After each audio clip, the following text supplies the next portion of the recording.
I paid off her student loans. She paid me back by sleeping with her professor. And not just once. It was a thing. While I was building a future, she was busy playing teacher's favorite after class. We weren't casual. 4 years together. Through bad jobs, anxiety attacks, family drama. I was there when she broke down after failing a midterm. I made her tea at 3 a.m. when she couldn't sleep before finals. I helped her write cover letters. I even created her graduation video. She called me her anchor. Turns out, I was the anchor she tied to my own legs while she sailed away with someone else. Her name was Mia, and she was magnetic. The kind of woman who never raised her voice, but always got what she wanted. She had this perfect mix of ambition and helplessness. One moment she's talking about PR strategy. The next, she's in your arms saying, "Everything's so hard. I just want to feel safe." I fell for it. She told me she had $42,000 in student loans. It kept her up at night, said she felt suffocated. She'd graduated, sure, but she couldn't start her life in this much debt. I wanted to be the man who fixed it, who gave her peace. I had savings, side income, and I was in love. So I offered to pay them off, not as a favor, as an investment in us. She resisted at first. Tears, shaky hands. "You really mean it?" Then sent me a video later that night, her holding the confirmation screen. She whispered, "You didn't just pay off loans. You gave me a second chance." I rewatched it 5 times, felt like a hero. The next few weeks were bliss. She'd randomly kiss me in the kitchen and say, "I don't deserve you." We talked about moving in. She even joked about what kind of rings she liked. Not too flashy, something timeless. I was already planning. But then it started. Small things. Quiet shifts. She started hiding her phone. Put passwords on devices she never used to lock. Said she had networking events on campus, which made 0 sense since she had already graduated.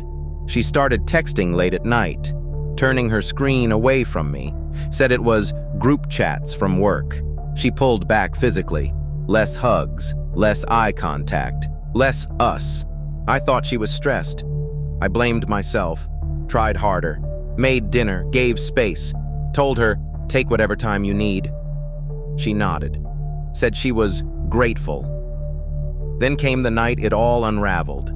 She said she was going to dinner with alumni friends. Left in a hurry, forgot her iPad on the counter. I went to plug it in, just to be helpful. And the screen lit up. A message preview. Bold, clear, unavoidable. "Can't wait to taste you again. Same office? Dr. K." I didn't know who that was at first. Then I remembered.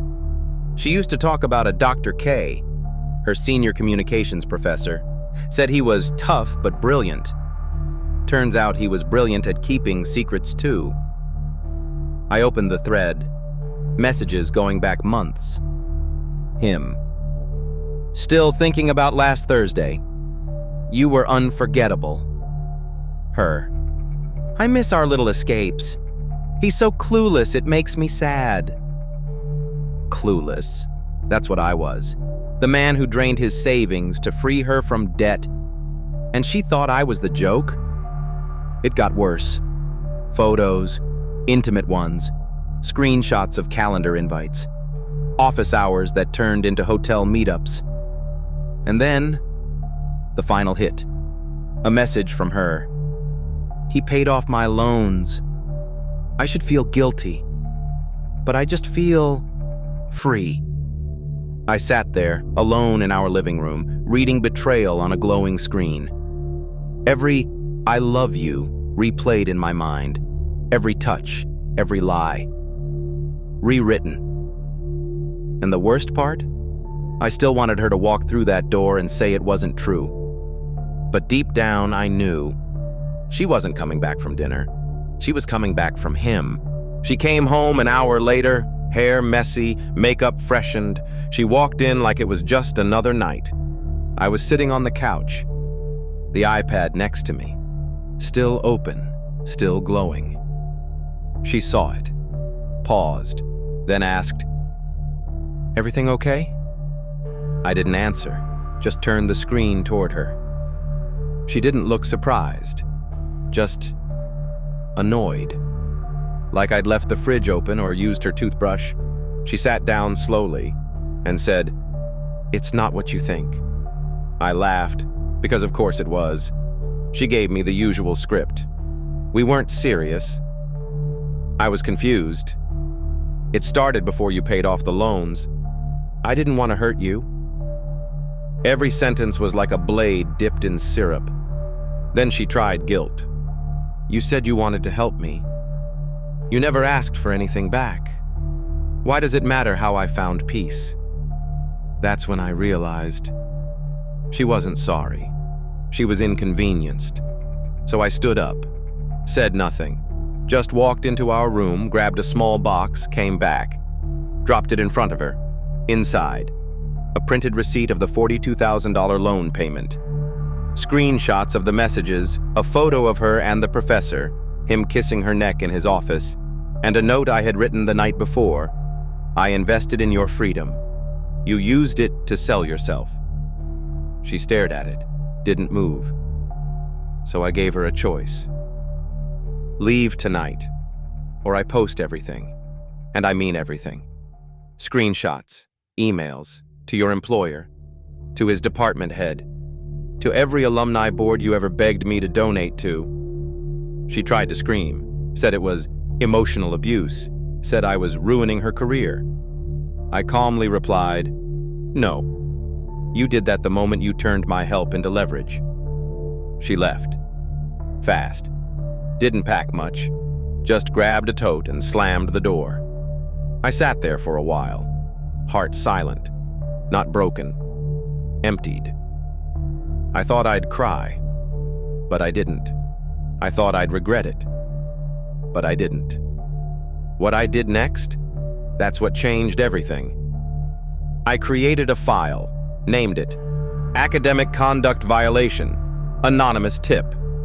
Attached, every message, every suggestive email, screenshots of class rosters that proved their timeline overlapped, sent it to the university's ethics office. No name, no emotion, just facts. A week later, I checked their website. Dr. K's name was gone. No announcement, just erased. I didn't need to watch him fall. I just needed to know he wouldn't rise again on my silence. As for Mia, she reached out 2 months later. Email, subject line, closure. Said she wasn't proud of what happened. Said she missed my calm. Said she thought of me every day. I didn't reply, but I read it, twice.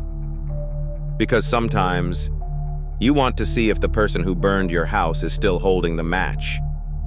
She was. Now, I'm rebuilding. Not for her, not to prove anything, just for me.